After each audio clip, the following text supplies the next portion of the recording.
Мәт дегенimiz созу, тарту, арттыру деген қағидаларды білдіретін ереже.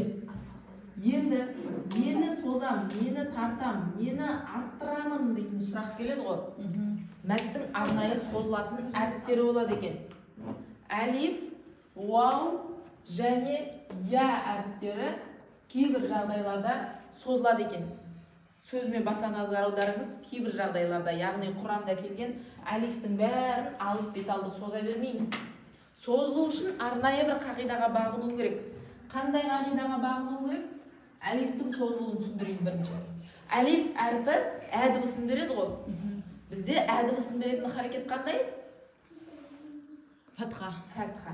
Әлиф әрпі сөз барысында сукунсыз, харекетсіз өзі келіп, оның алдында орналасқан әріптің харекеті фатха болған жағдайда, мынау да ә, екі ә не істеді? Кездесті.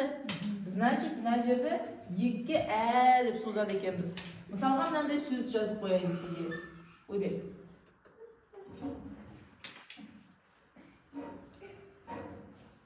Бәсе, мен қателесіп ғой. Мынандай сөз.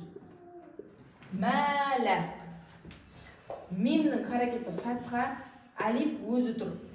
Әлифтің алдында фатха кездесіп тұрғандықтан, мына жерде екі харекет мөлшерінде мәлә деп созамыз. Жіңішке әріпті жіңішке созамыз, жуан әріпті жуан созамыз.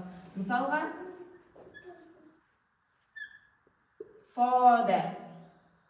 Егерде жіңішке келетін болса, әдейі синді де жазайыншы. Сәді, сада, сәді. Ерніме қараңыз. Сода деп, о деп созбаңыз. Арабтарда о дейтін әріп жоқ. Осы бастан үйреніп алыңыз.